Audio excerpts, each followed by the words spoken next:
Chapter 1. Story of the Door.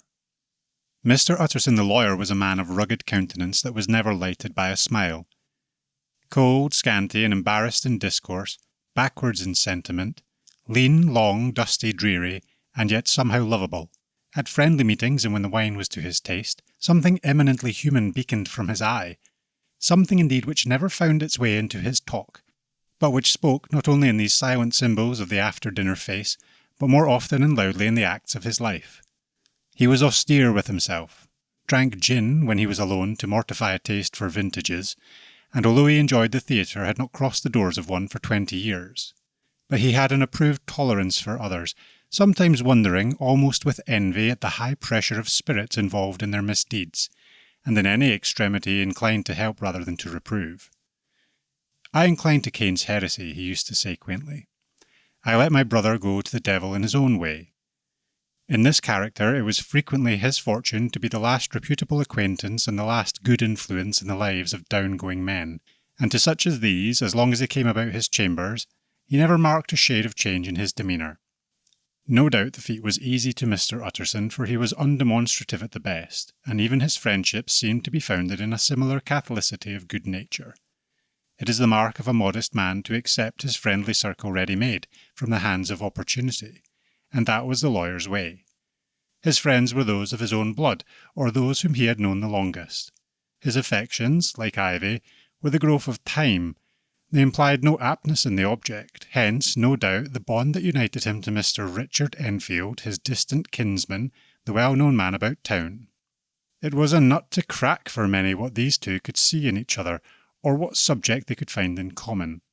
It was reported by those who encountered them in their Sunday walks that they said nothing, looked singularly dull, and would hail with obvious relief the appearance of a friend. For all that, the two men put the greatest store by these excursions, counted them the chief jewel of each week, and not only set aside occasions of pleasure, but even resisted the calls of business that they might enjoy them uninterrupted. It chanced on one of these rambles that their way led them down a by-street in a busy quarter of London. The street was small and what is called quiet, but it drove a thriving trade on the weekdays. The inhabitants were all doing well, it seemed, and all emulously hoping to do better still, and laying out the surplus of their gains in coquetry so that the shop fronts stood along the thoroughfare with an air of invitation, like rows of smiling saleswomen. Even on Sunday, when it veiled its more florid charms and lay comparatively empty of passage, the street shone out in contrast to its dingy neighbourhood, like a fire in a forest, and with its freshly painted shutters, well-polished brasses, and general cleanliness and gaiety of note, instantly caught and pleased the eyes of the passenger. 2 doors from one corner on the left going east, the line was broken by the entry of a court, and just at that point a certain sinister block of building thrust forward its gable on the street. It was 2 stories high, showed no window, nothing but a door on the lower story, and a blind forehead of discoloured wall on the upper, and bore in every feature the marks of prolonged and sordid negligence. The door, which was equipped with neither bell nor knocker, was blistered and distained. Tramps slouched into the recess and struck matches on the panels. Children kept shop upon the steps.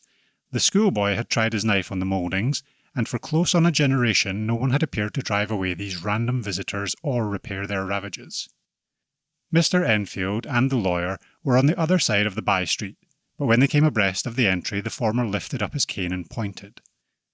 "Did you ever remark that door?" he asked, and when his companion had replied in the affirmative, "It is connected in my mind," added he, "with a very odd story." "Indeed?" said Mr. Utterson, with a slight change of voice. "And what was that?" "Well, it was this way," returned Mr. Enfield. "I was coming home from some place at the end of the world, about 3 o'clock of a black winter morning, and my lay way through part of town where there was literally nothing to be seen but lamps. Street after street, and all the folks asleep. Street after street, all lined up as if for a procession, and all as empty as a church, till at last I got into that state of mind when a man listens and listens, and begins to long for the sight of a policeman. All at once I saw 2 figures, one a little man who was stumping eastward at a good walk, and the other a girl of maybe 8 or 10 who was running as hard as she was able to down a cross-street. Well, sir, the 2 ran into one another naturally enough at the corner, And then came the horrible part of the thing, for the man trampled calmly over the child's body and left her screaming on the ground. It sounds nothing to hear, but it was hellish to see. It wasn't like a man, it was like some damned juggernaut. I gave a view halloa, took to my heels, collared my gentleman, and brought him back to where there was already quite a group about the screaming child. He was perfectly cool and made no resistance, but gave me one look so ugly that it brought out the sweat on me like running. The people who had turned out were the girl's own family, and pretty soon the doctor for whom she had been sent put in his appearance. Well, the child was not much the worse, more frightened according to the sawbones, and there you may have supposed would be the end of it.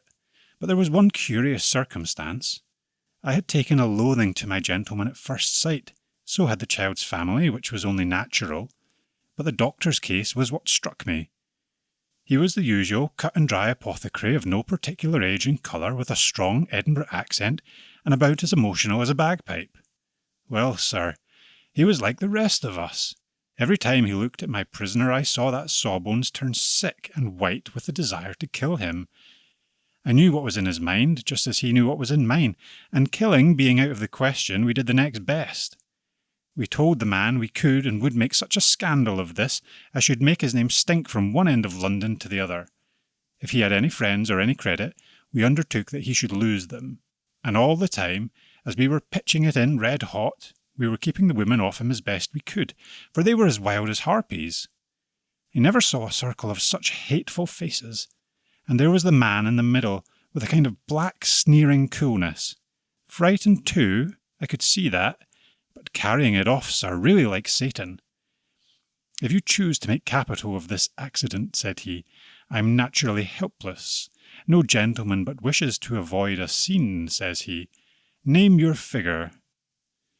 Well, we screwed him to £100 for the child's family. He would have clearly liked to stick out, but there was something about the lot of us that meant mischief, and at last he struck. The next thing was to get the money, and where do you think he carried us but to that place with the door, whipped out a key and went in, and presently came back with the matter of £10 in gold and a cheque for the balance on Coutts's, drawn payable to bearer and signed with a name that I can't mention, though it's one of the points of my story.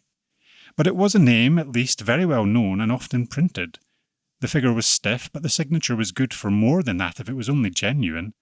I took the liberty of pointing out to my gentleman that the whole business looked apothecarical, and that a man does not, in real life, walk into a cellar door at 4 a.m. and come out with another man's cheque for close upon £100. But he was quite easy and sneering.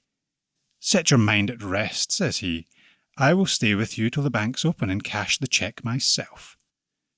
So we all set off, the doctor and the child's father and our friend and myself, and passed the rest of the night in my chambers, and next day, when we had breakfasted, went in a body to the bank. I gave in the cheque myself and said I had every reason to believe it was a forgery.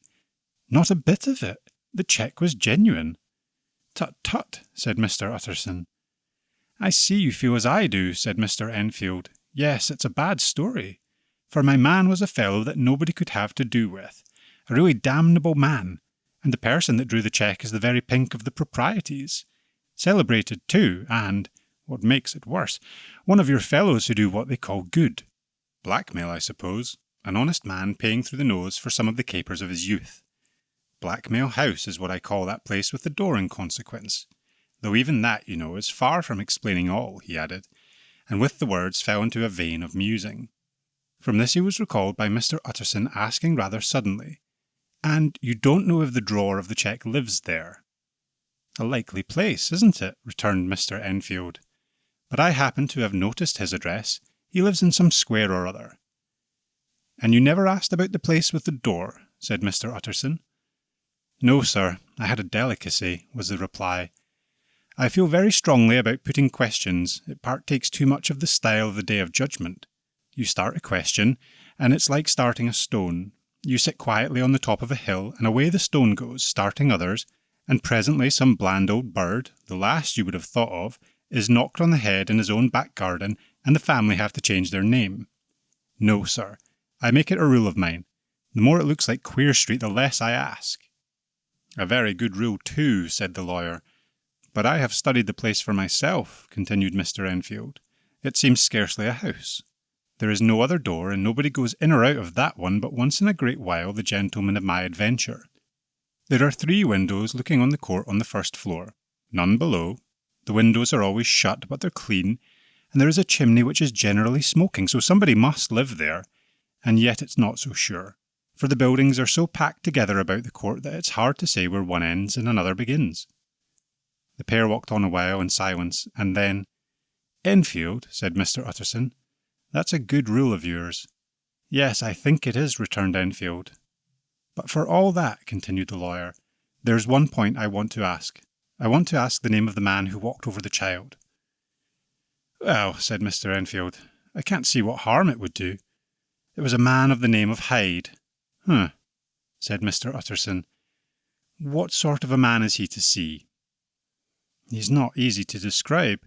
There's something wrong with his appearance, something displeasing, something downright detestable. I never saw a man I so disliked, and yet I scarce know why. He must be deformed somewhere. He gives a strong feeling of deformity, although I couldn't specify the point. He's an extraordinary-looking man, and yet I really can name nothing out of the way. No, sir, I can't make hand of it. I can't describe him, and it's not for want of memory, for I declare I can see him in this moment."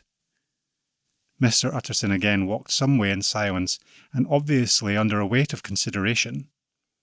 "You are sure he had a key?" he inquired at last.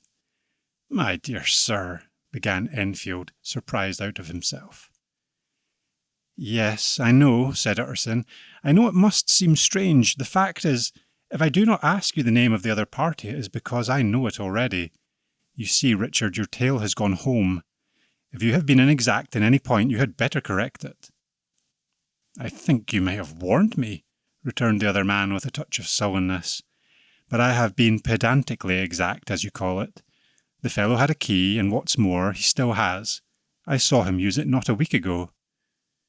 Mr. Utterson sighed deeply, but never said a word, and the young man presently resumed.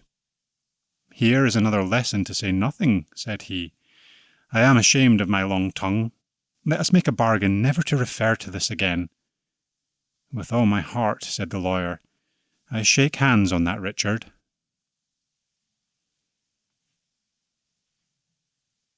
Thanks for listening to this, the first chapter of The Strange Case of Dr. Jekyll and Mr. Hyde.